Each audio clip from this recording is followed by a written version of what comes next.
Ibang minuto lang tapos na yan. Ito ang nakaabot. Kaya gusto nyo nagdagan na. 10 minutes na lang po. Gusto nyo maabutan ang devotion ni Tatay Mindon, ang kanyang pumunta. At napansin ko, marami may verse kanina casting all your cares, parang marami kayong cares. Sana na-apply talaga natin yung verse na yan, Kasi meron yung ikinas na raw, tapos mamaya, dala-dala pa rin, Pag binigay mo na kay Kristo, hayaan mo na Panginoon. Hayaan mo na siya. Stop worrying. Binigay mo na. Tapos ikaw pa rin ang nag-aalala. Hindi mo ikinas. Parang, sabi mo, Panginoon, ikaw na bahala. Tapos, marami ka pa rin nababahala. Akala ko ba, Panginoon ang bahala. Tapos, marami ka pa rin nababahala. So,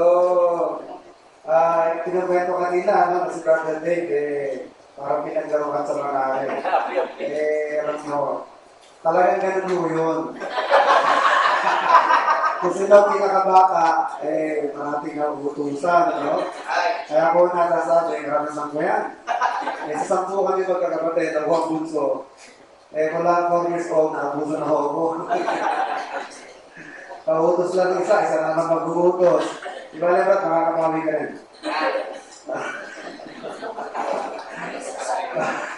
Makakabawi ka rin, Kasi doon pala kami sa sasakyan, wala pa sa panay. Sabi ko, sige, pag-usapan natin ang division ng tempo. Pagdating doon, ang dishwasher natin si Mark Dave. Kasi siya lang ang best bata, at may rayo-rayo na yung mga kasama ko. Mayroon maghugas, magpalamig. Inisip ko kay Brother Gilbert, ako yung papalawa kay Brother Gilbert. Hindi naman pwede sa malamig na tubig. Kaya nga ako sa nagbukak, pas ng amaya. Dahil sa lamig, hindi alam kung ipabalot. Dati ng balot sa katawan, Meron na sa tenga, meron na sa ulo, kasi plastic, pinabalot pa. Hindi ba intindihan kung may tsura. Kaya parang pas ng amaya yan ako. Kasi nung pumunta kami doon, nakasabay namin yung mga amaya, nagkasakabaya sa expressway sa Petron. Sabi ko, parang may babae ko sa siya ng lalaki. Hindi ko naman pinag siya, mahaba buhok, may bata. Tapos parang siya yung sibilyan, buboy. Mahaba pa rin buhok mo parang babae. Yung palakas ng amaya, jacket ba na yun, GNA. Akala yata, mga GNA din kami.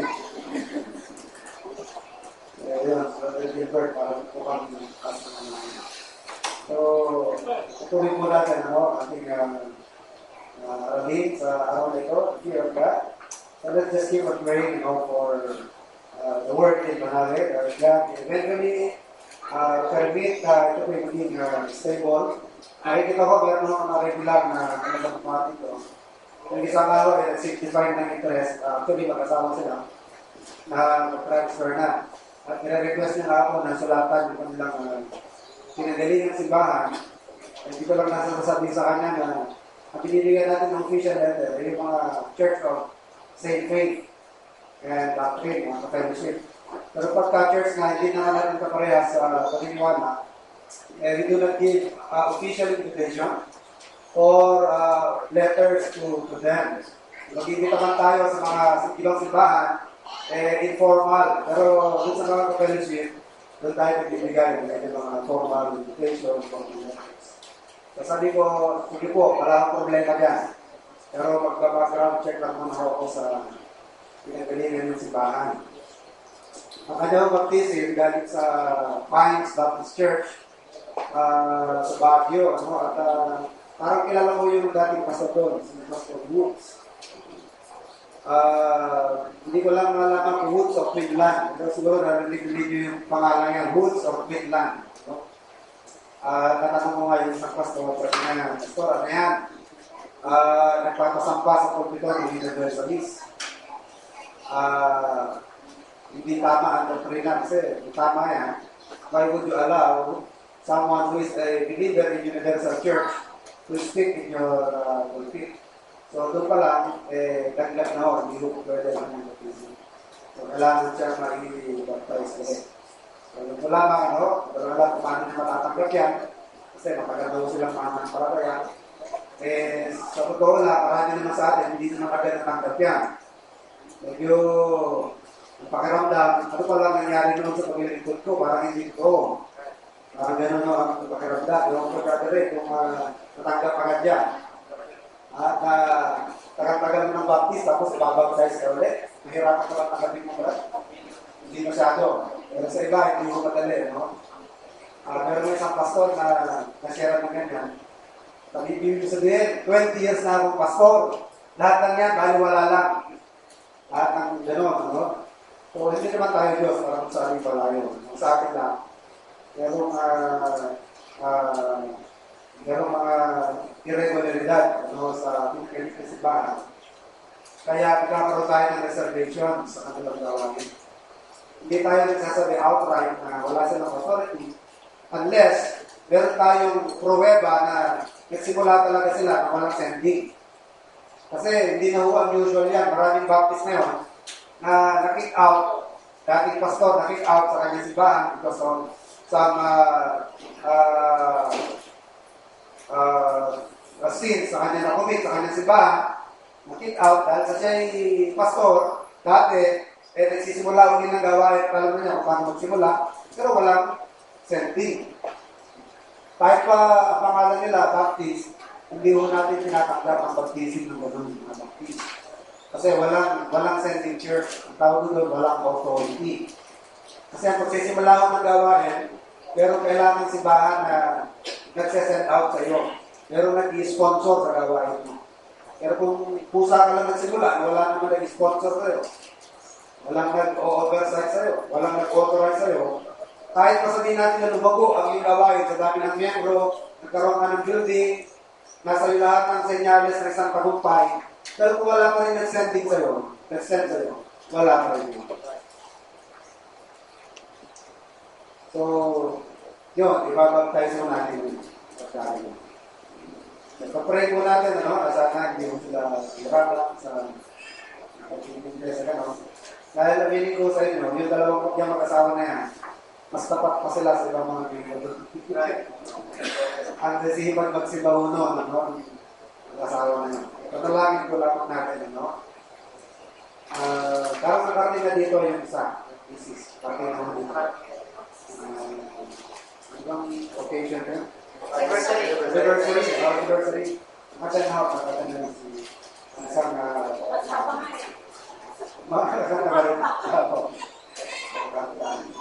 okay, patuloy po natin ang ating mensahe sa araw na ito. Kanina umaga, tinignan po natin ang fear of God, paano simula ang fear, different kinds of fear. You also made mention of the different the evidences of the fear of God, like the hatred for sin, departure from evil, the blessings of life. Kung sinabi natin blessings of life, yung sinasabi ni Christ sa Book of John na when I give life, you will receive it abundantly, abundant. Yung third na abundantly, hindi ko parating material ang connotation dyan. Kasi maraming tao naman nakasagana sa material, hindi naman abundant talaga buhay. Hindi talaga buhay ang meron sila. Puro na lang away o puro sila. Parang walang saya, hindi sila masaya. Despite na sila po'y napakaraming material. No? There's so much to live with, but nothing much to live for. Wala silang dahilan, bakit silang buhay. So, ang tinuturo ko dito na blessings of life, Proverbs 14:27, is a life that is happy, contented life, masaya ang buhay, at hindi naman nakabase sa material possessions ang saya ng buhay. Sabi nga sa Luke chapter 12 yan, hindi ko nagkakamali, a man's life consisted not in abundance of the things which he possesses. Hindi ko mo marami kang tinataglay ng mga bagay, yun ang nagko-consist ng buhay na masaya, masagana ng buhay. Kahit na sala tayo sa maraming bagay, posible pa rin ang mabuhay na maligaya, masagana ng buhay. meron ka tayong sabihin sa Tagalog na anit pa ang bahay na bato kung ang nakatira naman ay kwapo. Mabuti pa ang bahay na kubo kung ang nakatira ay tao. So maraming mga tahanan, they just have houses, but they do not have homes. No? Magagara ang kanilang mga houses, but wala silang matatawag na home. Dahil marami sa kanila mga broken homes. Wala silang matatawag na home. So, blessings of life. A humble disposition. Another evidence is Christian fellowship. And then blessings upon churches. And then charity to the saints indeed. Pagiging kapagkawang gawa, lalo na sa mga katirang may pangangailangan. And then prayer, unceasing prayer. And then willingness to give God our best. At meron pang dalawa na natira ng lesson kita before we go to other points. Delight in communion with the Lord. Isang evidence ng fear of God na nasa iyo na yung kaligayahan mo. Delight in communion with the Lord. Delight in commandments of the Lord. Romans 7:22. Nakita niya, no? I delight in the law of God after the inward man. Na-cure ho ba yung ating depravity, mga kapatid? Alam niyo po yung corruption ng ating soul, yan po ay na-cure, no? The corruption of the soul. Pero meron po pong natitira sa atin na bakas ng kasalanan, yung kung naiiwan sa ating flesh. No? Kaya pag nakakabasa kayo sa Bible na after the natural man, for they that are in the flesh, the carnal mind, tumutukoy dyan ay unbeliever, ang nagdidictate sa kanyang buhay, kaya kanyang kita ng laman o hilig ng kanyang laman. Pero yung pong ating kaluluwa, nasolve na po ang sinarado niya sa kasalanan, pero hindi po ito nawala sa atin ang sinasri nature. Kasabi ni Paul, after the inward man, after my new nature, I delight in the law of God. Natutuwa ko sa kautusan ng Panginoon. Ang kautusan ng Panginoon ay tama. Alam ko ang kaibahan ng unbeliever, when he is confronted by the law of God, hindi lamang sa hindi niya na-enjoy ang mga salita ng Diyos, yung kanyang mga kasalanan, ang kanyang mga violations sa law of God, hindi na-justify niya. Ang Kristiyano, makaka-violate pa rin ng law ng Panginoon. But the difference is, yung pagtanggap mo sa law ng Panginoon. Sinasabi mo na kahit ako naka-violate, hindi ko sinasabi may mali sa mga batas ng Diyos.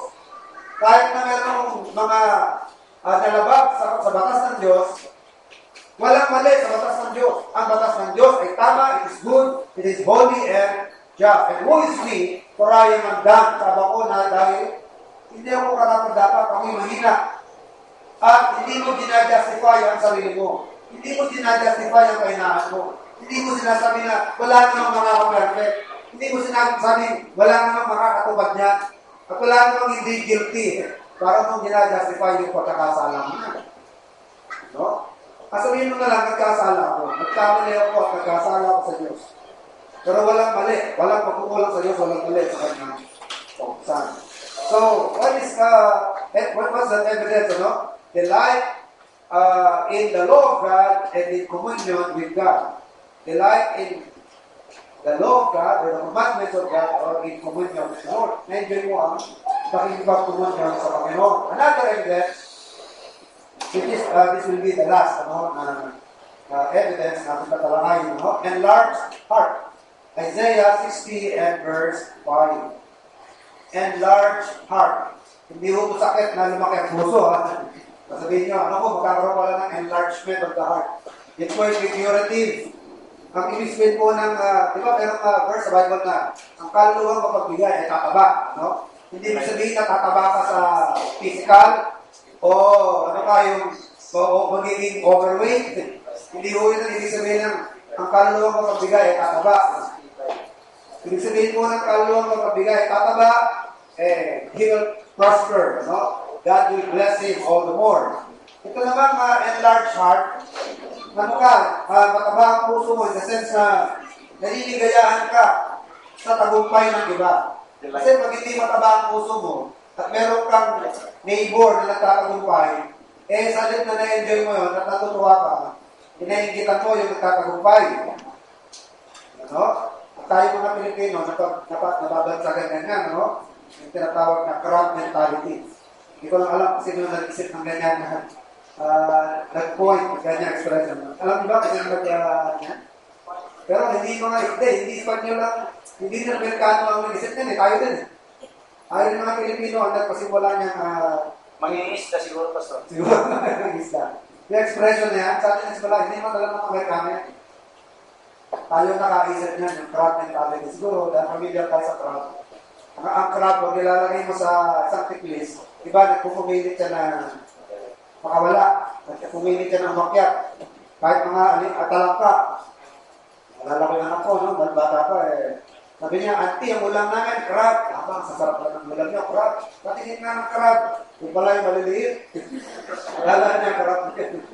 So, talangka, ang mga crab, pagka nasa tiklis yan, nagpupumilit siya na umakyat, makawala. Kung gagawin niya, kakapit siya, kahit saan kakapit yan. Pag kumapit yan sa kapwa niya crab, sa kagustuhan niya umakyat, minsan nahihila niya pababa. So, ganun daw ang maraming mga Pilipino. Kapag merong nahalatag parang nagtatagumpay, kailangan magawa ko yan ng issue. Para hindi matuloy ang promotion niyan. Kailangan bumaba at tingin sa kanya.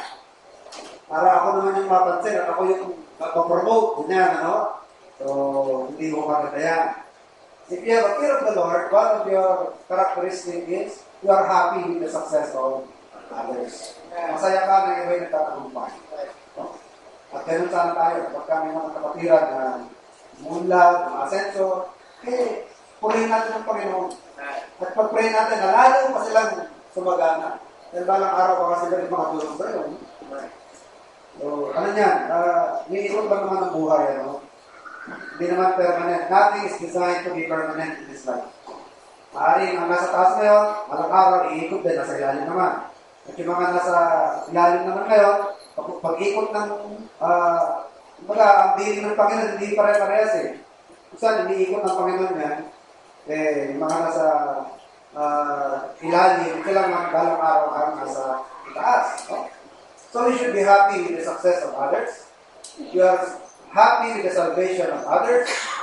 Ano? At sa mga favors na binibigyan ng Diyos sa iba. So that is what we mean by having a large heart. You are happy for the blessing of God for other people. Now let's talk about the blessings of fear of God. Pag-usapan naman po natin ang pagpapala sa mga taong may takot sa Diyos. The blessings of fear of God. Number 1, shall not want any or shall not lack. Kasi yung term na want, it means lack. Lack, L-A-C-K, hindi yung L-U, L-U-C-K, lack. Shall not lack. Ano ba yung lack? Hindi magkukulang, di ba?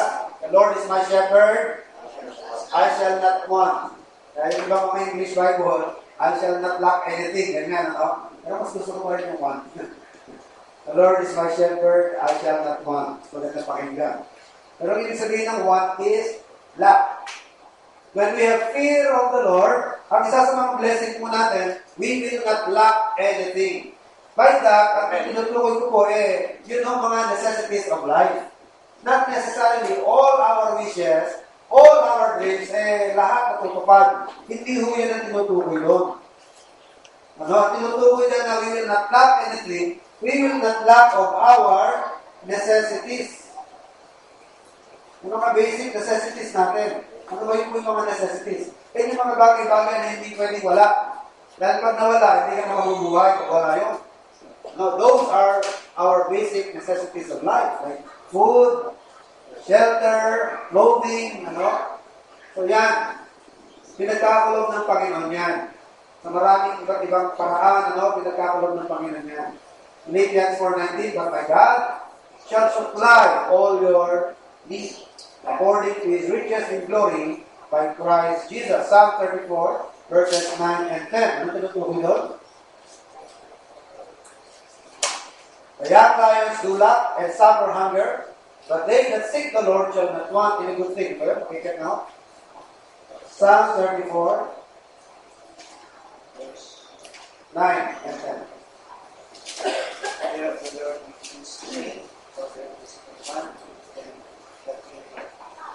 Psalm 34, 9 and 10. Oh, fear the Lord, ye his saints, for there is no want or lack to them that fear Him.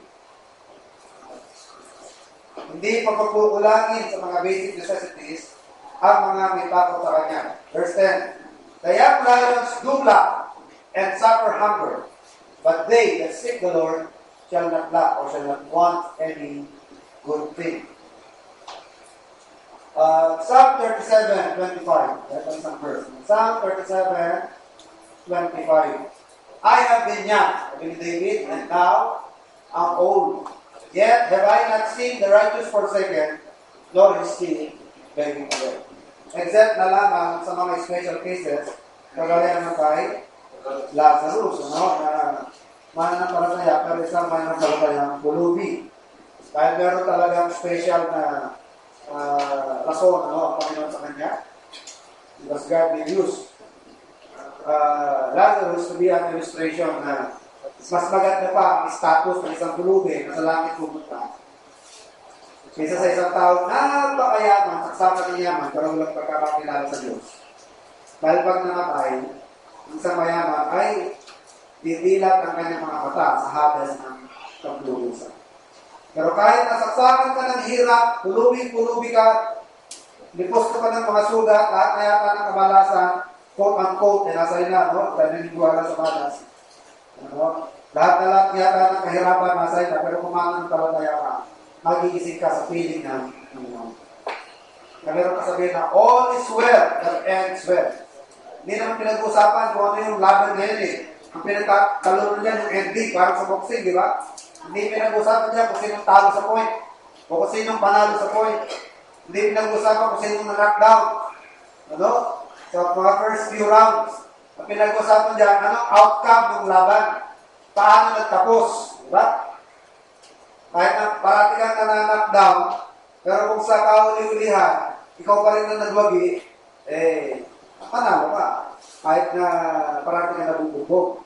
Di ba? Ganyan naman sa pelikula. Ang bida parati nabubugbog. Di ba? Pero sa dulo, sila pa rin ang bida. Sila pa rin ang panalo. Dahil sila ang bida. So, ganyan muna tayo ngayon, pabugbog na tayo. So, one blessing of fear of God is they shall not want or lack any good thing. Another blessing of fear of God is will make us content with little we have. Make us content with the little we have. Nagiging content po tayo sa kahit na maliit na bagay na meron tayo. Proverbs 15 and verse 16. Mahirap yun, ha? Mahirap aralin yung contentment. Ito rito po ang abot na yan, contentment. Proverbs 15 and verse 16. Better is little with fear of the Lord than great treasure and trouble therewith. Better is little with fear of the Lord than great treasure and trouble therewith.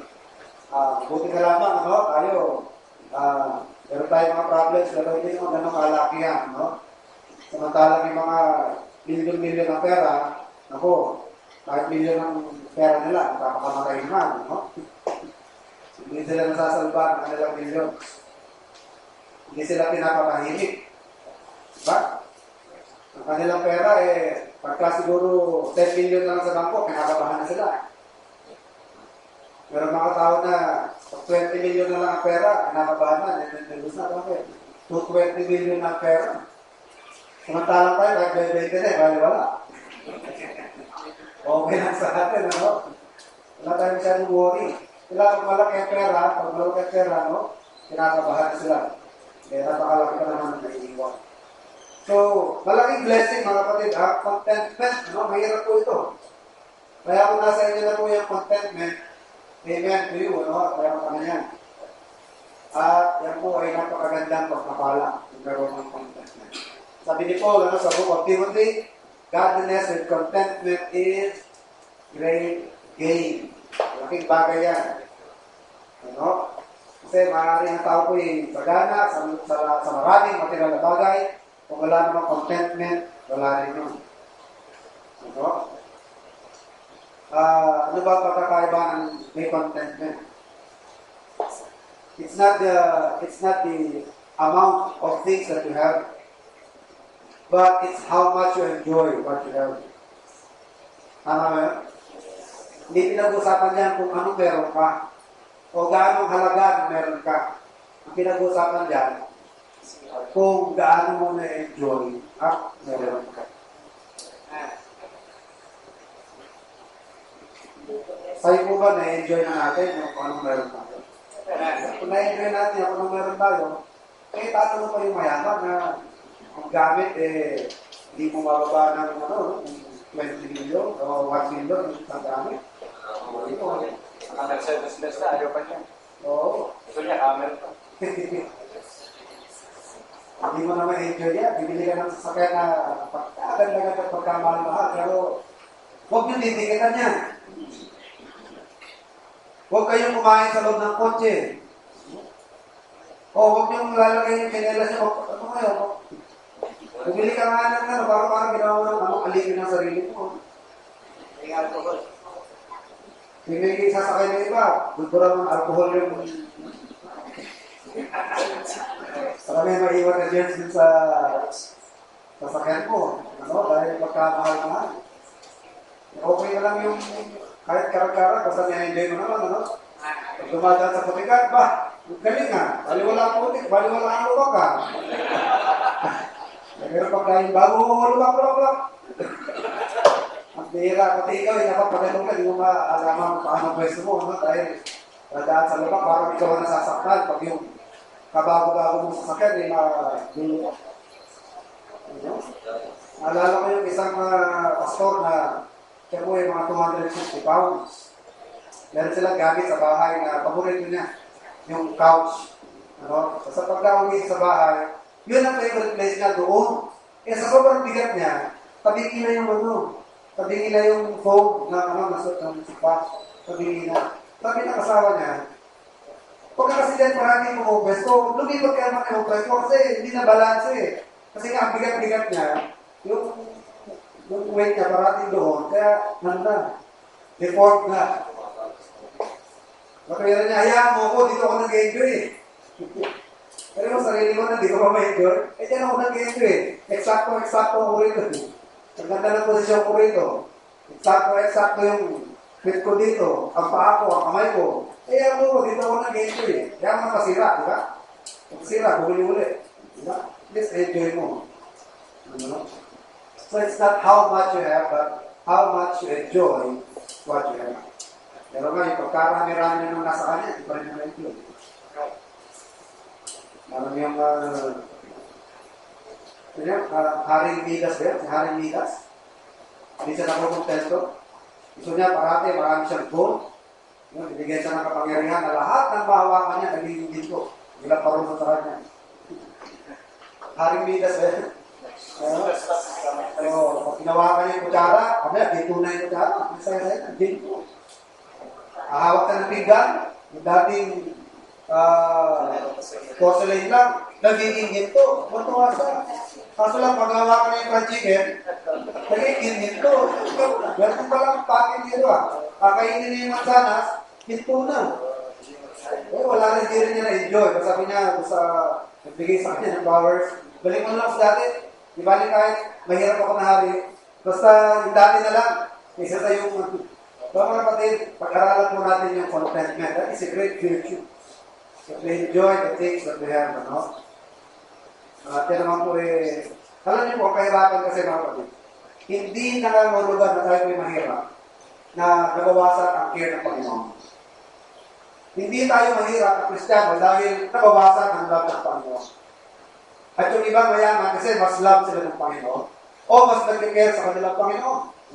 Hindi ko yan ang kadahilanan niya. Because there are Christians Because God knows what is best. Kaya marami sa ating mahirap, kapatid, dahil nakikita ng Panginoon na yan ang best para sa atin. Ano? Para lagi tayong dependent sa Kanya.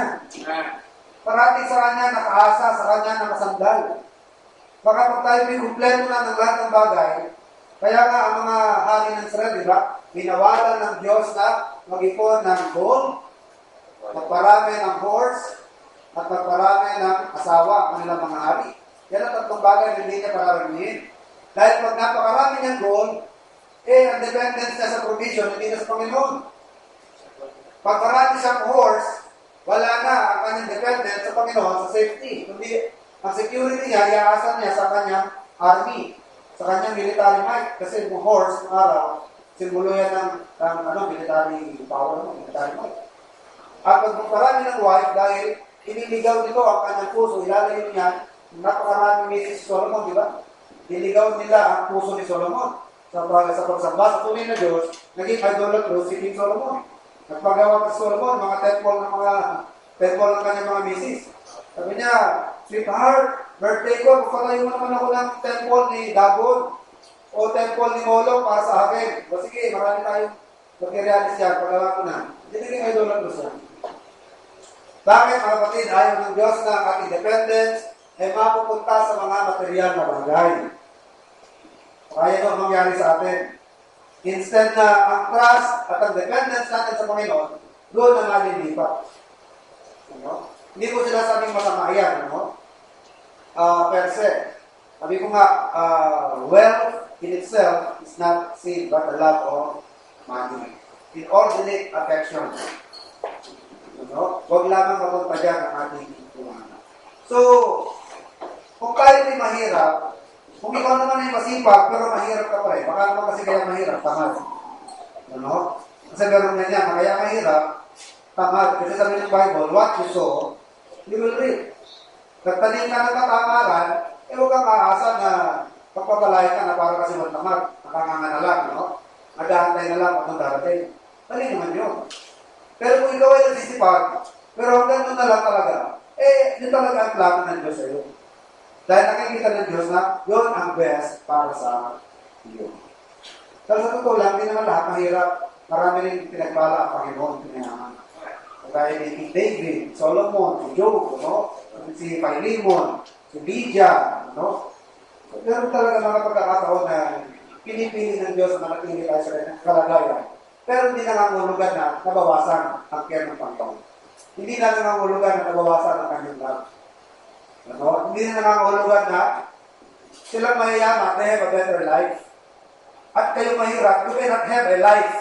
Hindi kayo pwede magkaroon ng life kasi mahirap kayo. Hindi naman ganun yun.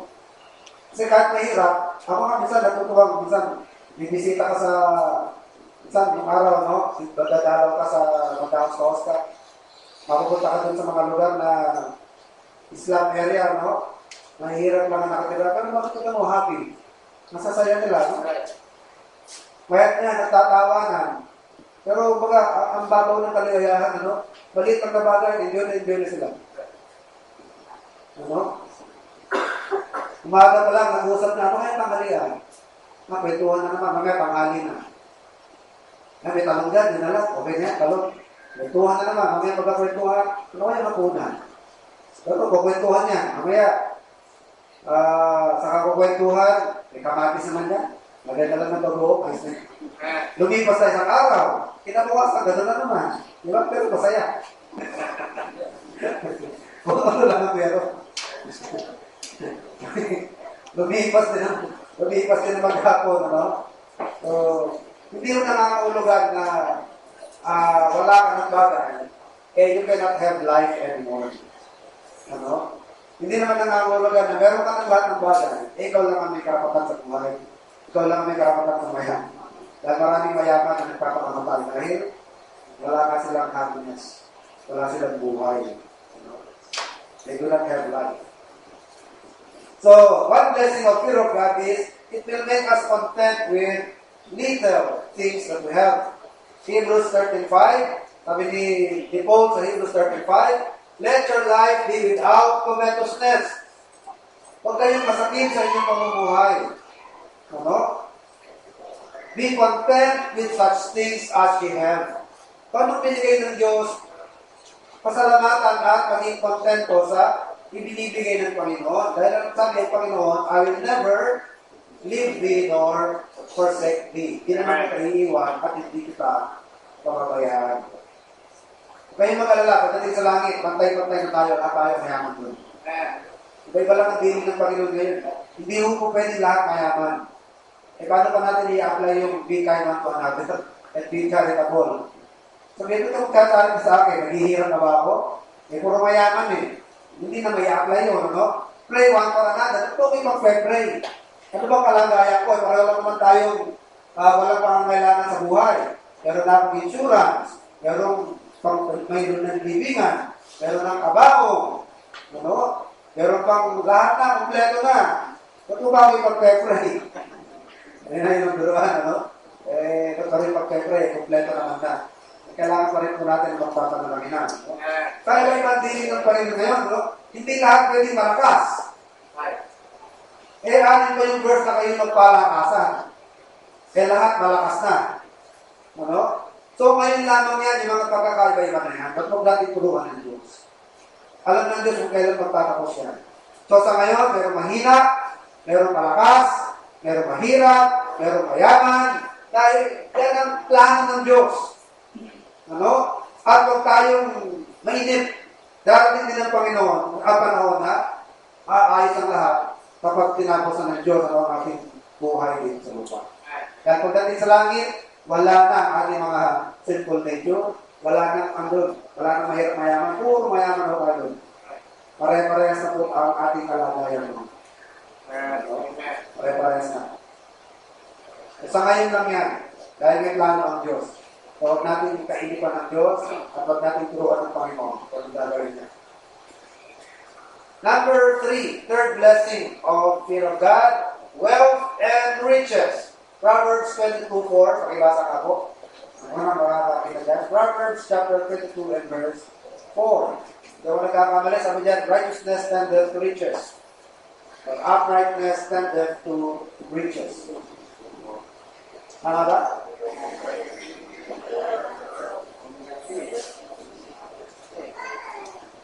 By humility and the fear of the Lord, or riches and honor and life. Yeah, fear of the Lord is riches, honor, and life. If you have fear of the Lord, no, meron kang fear of God, it will tend to uprightness. Ikaw ay magiging matuwid sa iyong living, no? Alam niyo mga kapatid, may blessing ng Panginoon sa pagiging matuwid. Sa halimbawa niya, pag kayo honest sa product, di ba? At nasa inyo yung brand na yan, nasa inyo yung markado kayo sa honesty. Kumbaga, kilala kayo na honest kayo. Kasi, meron mga, hindi mo, 1 kilo binili mo, magtimbang mo sa bahay, wala sa kilo. Meron ba yan? Pag kailangan pag mamimili kayo, tatanungin mo kung tindera, tama ba yun sa timbang? Diba? Kung talagang timbangan, isa lang ang timbangan, di ba? Standard nga yan eh. Pero nakasugo ko niya, nabili ako ng 1 kilo, pagdating ko sa bahay, timbang ko, dahil timbangan ko sa bahay. Kulang ng 1/4. Gusto kong ibalik. Aso lang eh, gastos pa rin, babalik ka naman sa balik. Kaya duluan mo ng binili ko. Pero gano'n, ano? Ngayon, uulit ulit ako sa kanya? Na. Umpisa pa lang, bagsak na siya. Di na siya ulitin ang kanyang umpisa. Pero kung upright. Sinabing tama sa timbang, ang bigas mo, walang daya. You testify. Kung talagang may mix, sabihin mo ito. Ito talaga, ito ng klase. Ano talaga yan? Pure yan. Sasabihin mo na kagad. At pag ikaw ay natandaan ng tao na marami din ganyan, hindi mo na kailangan maglagay ng karatula sa bahay mo o sa tindahan mo. Kahit wala kang karatula, sila mag-advertise sa'yo. Ay, nung pag-bumili, ay ganito. Ano doon? Maayos doon. Patinaw mo. Magaling gumawa yun. Hindi nilolo mo trabaho ng kapasaan mo. Punta ka doon. Ano? So, it will tend to riches. Pero yung mga, wala, hindi kakagal. Ginagawa ng kalokohan. No? So, uprightness is often the road to success. So naman di ba meron mga kahit sa product, meron mga line of business na talaga yun ang kanilang parapan. Pag sinabing yun ang tatak, sigurado yan, ito ang mag-isip. Di ba meron ganyan? Ano yung mga ganyan na produkto? Pag tayo ng tatak, sigurado yan. No? Quality. Ano ang nagawa niya?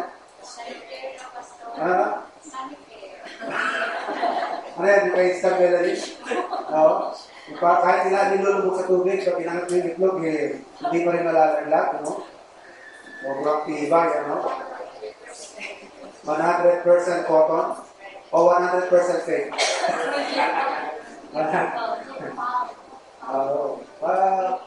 Kasi tibay, no? Meron ganun. Tapos, yabot ka naman na, genuine yan. Original yan, genuine. Tapos, wala pang 1 linggo. Nagsagaan na, di ba? Business na. Genuine pa. Pagkamahal-mahal. Japan surplus from China. Oo. Kasi Japan. Bumili ako ng piyesa doon. Japan ba yan? Oo. Magkano? 500. Yung tunay na Japan. Mahal yun. Sabi sa akin. Ilang na klase Japan? Sabi ko, Japan ba yan? Oo, Japan yan. Pagkatunay na Japan. Mahal yun. Tinesting ko lang, itinake ko lang So talagang original yung binigay. Nasabi niya namin, Japan dahil. Japan yan. Japan. Tinanong ko, yung tunay na Japan. Mapapamahal ka doon, Brad. Pero yung karton, Japan. Kaya hindi ka lang ulit doon. Maliban na lang kung nagdapas. Ang budget ko kung gano'n lang. So, when you are upright, uprightness is often the road to success. Pag honest to goodness, ano yung negosyo, at nakikilala ka dyan, sigurado, hindi mawawala ang customer mo, madadagdagan pa yan. Pero kung umpisa pa lang, inulong mo na ng kalokohan, kaya yung mga, di ba may mga nagtitinda ng diesel na bote-bote, maraming madaya dyan. Hindi lang dadayain kayo sa lalagyan ng tubig yung gasolina nyo, isirahin pa niya ng makina. Kasi nalo na yata ng tubig yan. Pero sa akin na gas. Isang gas. Haluan ng tubig. Kaya pag binuksan mo yung karbono na puro tubig na yung motorsiklo mo. Dahil doon pa lang sa bote-bote, di ba? Nakatakot ka lang yung Kaya pati yung honest, nadadamay. So, pag-honest tayo sa business, So, if you have fear of the Lord, you will tend to be upright in your ways and in your dealing. Kalimitan niyo po ang road to success. God-fearing Christian will not be drawn by the deceitfulness of our riches. Hindi tayo masisilaw sa pabilis na pagyaman. Maganda yung in-establish niya. Number 4, another blessing of fear of God, angelic protection. Yan, maganda, Meron tayong protection na magagaling sa mga anghel. Psalm 34 verse 7. God will protect us. Although hindi natin sila nakikita, na maraming pagkakataon tayo po masasalba ng Panginoon by angelic beings. Naalala ko yung pamilya ng member na isang church na napaka-faithful, Yung isang pamilya na non-faithful, yung anak ng kadegi, patay. Pero yung pamilya naman na faithful sa Panginoon, the same church, yung pamilya na yun, nagrebelde sa pastor, malis sa simbahan, nagtari pa ng iba, ang anak, nagkadegi, patay. Nasunog pa yung mga equipment sa negosyo, milyon ang halaga. Samantala yung anak naman ng faithful na member, nasagasaan ng starring siya tayo, basta malaki sa sakay nakasagasa, nagbarka yung gulong. Yung bata, buhay. Walang bahali. Di ba? Pinaprotection na ng Panginoon, Pinaprotection na ng mga angels. Minsan, meron mga ganyan na cases na talagang sure. Sure na talaga kamamatay mo, pero hindi mo lang maintindihan kung paano ka nakaligtas. Bigla ka na lang makaligtas. Yan mga kapatid, mga angelic protection. Psalm 34:7, Psalm 34, Psalm 34, and verse 7. Di ba sila pinapadala ng Panginoon? Sa Hebrews chapter 1, no? Na pinapadala tayo ng Panginoon ng angels to protect us.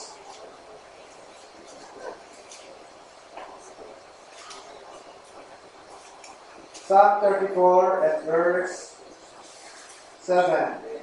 The angel of the Lord encampeth round about them that fear him, and delivereth them. Kaya, kahit na meron ngayong promise, pag-pray pa rin natin si Brother Gillian, para tinipag-pray. Pinigroso yung mga trabaho, like, para tinasalitan ng panganin. Pero ganoon na rin tayo, kasi ang panganin nandiyan lang sa labas. Kahit tayo po naman dito sa Manila, hindi ko alam, panganin nandiyan lang. Panganin sa kalye, panganin sa holdapper, nandiyan lang ang panganin. But if we are God-fearing Christians, we will enjoy protection from God through His angels. The angel of the Lord encampeth round about them that fear Him and delivereth them. Diligtas tayo ng Panginoon sa panganin. What else? Extension of life. Extension of life. Another blessing of fear of God is extended life. Mas mahabang buhay. Proverbs 10 verse 27. Proverbs 10 verse 27.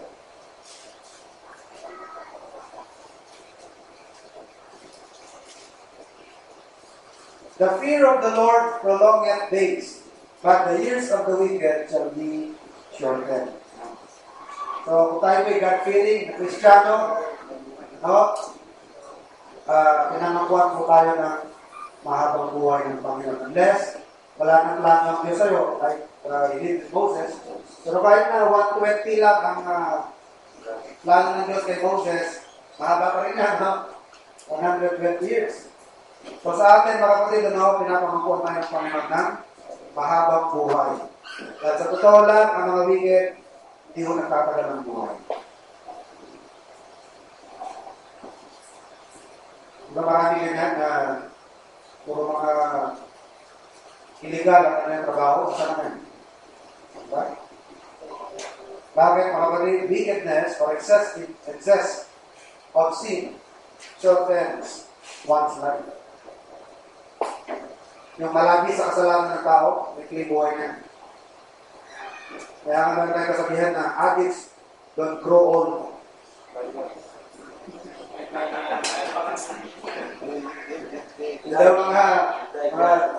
Drug users don't grow old. Kala ko okay na, hindi sumatanda. Talagang hindi nakakabot sa pagkatanda. Dahil maaga na namamatay. They die young. Dahil abuso sa kasalanan. Sobra sa paggawa ng kasalanan.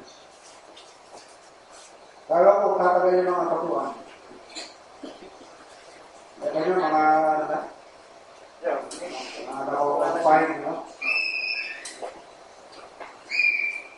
Tatagal ba naman ang buhay mo na marami ka ng pera?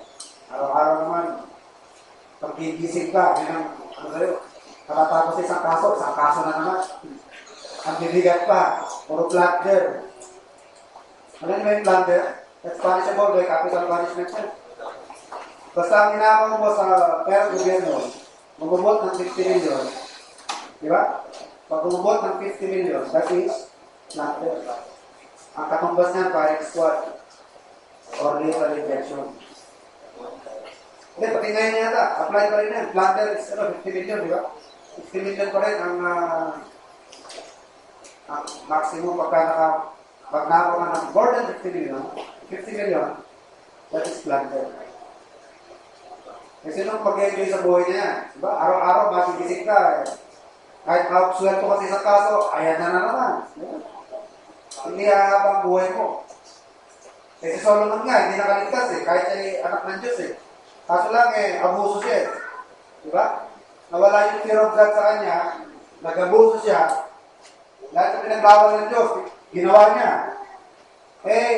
May silang buhay niya. 53. Ay, 3%. 53 years old. Ano? Samantalang ang kanyang ama, mahigit 80 ang kanyang ama, umabot ng 80. Ano? Pero si Solomon, lahat yan, sa lahat ng hari, sa pinakamayaman sa lahat. Sa yung walang maranasang digmaan. Ano? Pero, ano naman ang kanyang buhay? 53. Bata pa yun, di ba? Bata pa yung 53. Malakas pa yan. Diba? Gago sa baya, manda ba yan? Maagang na mamatay niya. Nakabuso sa kasalanan. So, extended life is one of God's blessing sa mga God's feeling. And finally, it shall be well with them that fear God. Ano yung sabihin ng it shall be well? Alam nyo, sabihin ng it shall be well with them. So, yan po isa pang blessing, ano? Blessing of fear of God is, it shall be well with them. It shall be well with them. Bakit, mga kapatid? Romans 8:3. All things work together for our good. All things work together for good to them that love God, to them who are called according to His purpose. Alala mo yung isang Shunammite woman. Sabi ng mag-asawa, Heart, itong bisita natin propeta, periodically, parating dumadaan dito.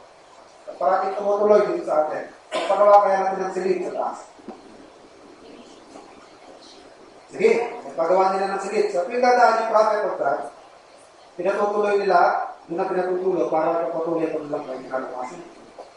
Tapos, nato na ng man of God, parang wala kayong anak. Gusto ba nila mag-anak? Sabi ng mag-asawa, paano po? Ano kami? Baon. Sige, at the time of life, kakandong ka ng isang bata. After 9 months, ng anak, yung asawa at yung sisyo na may woman, ano? Tapos, lumaki yung bata, tinama niya sa bukid. Sabi ng bata, ang ulo ko, sakit. Sabi ng tatay, sige, dali mo sa lilig. Habang nagkakarit sila, kasama yung bata, masakit ang ulo ko.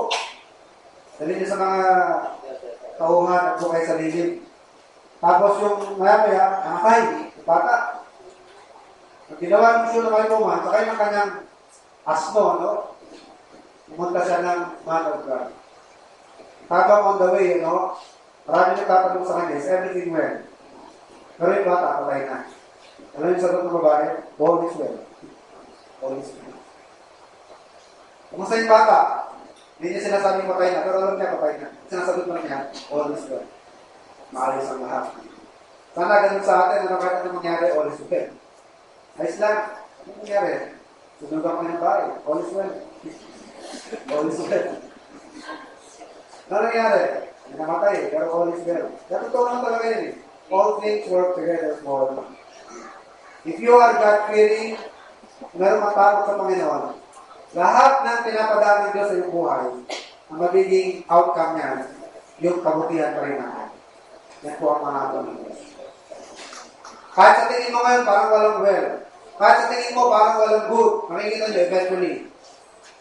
Pagka dumating ka sa dulo, ano makikita nyo, mas maganda pala ang nangyari. All things work together for good.